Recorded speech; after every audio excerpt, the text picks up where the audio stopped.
बीकानेर की महाजन field firing range में भारत और जापान के बीच चल रहे संयुक्त सैन्य अभ्यास धर्मा गार्डियन का कल समापन हो गया।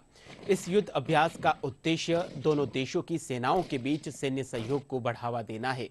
युद्ध अभ्यास में भारत की राजपूताना राइफल्स बटालियन और जापान के 40 सैनिकों ने भाग लिया। युद्ध अभ्यास में आयुध सामग्री का प्रदर्शन, आत्मनिर्भर भारत और मेक इन इंडिया का समावेशन देखा गया।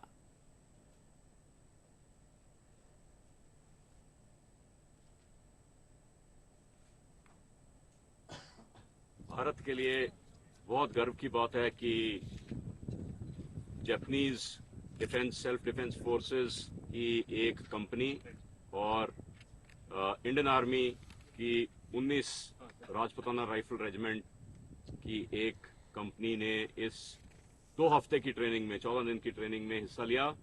और इस ट्रेनिंग के दौरान सेमी बिल्टअप एरिया में यूएन मैंडेट के तहत अगर कोई इमरजेंसी होती है या काउंटर टेररिस्ट ऑपरेशंस करने पड़ते हैं, उसकी ट्रेनिंग इन 2 हफ्तों में सीखी।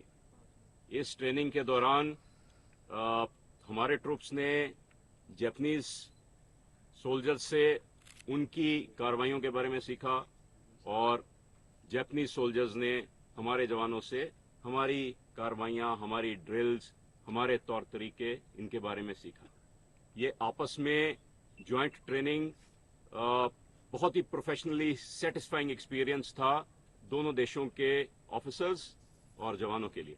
14 दिन की इस अभ्यास में हम लोगों ने दोनों ही देशों की सर्वश्रेष्ठ प्रथाओं को साझा किया और इसके साथ ही साथ सभी ऑपरेशन में काम आने वाली रणनीतियों को भी अध्ययन किया। इस प्रैक्टिस के दौरान हमें जापानी दल से काफी कुछ सीखने को मिला और मैं विश्वास के साथ कह सकता हूं कि जापानी दल के सैनिक बहुत ही अनुशासित और प्रशिक्षित हैं।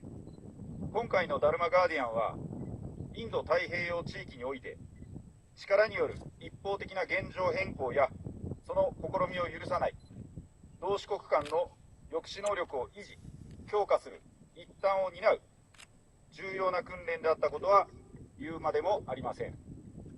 As you know, this Dharma Guardian was an important exercise to keep and strengthen deterrent capabilities between Japan and India against any unilateral changes to the status quo and such attempts by power in the Indo-Pacific region.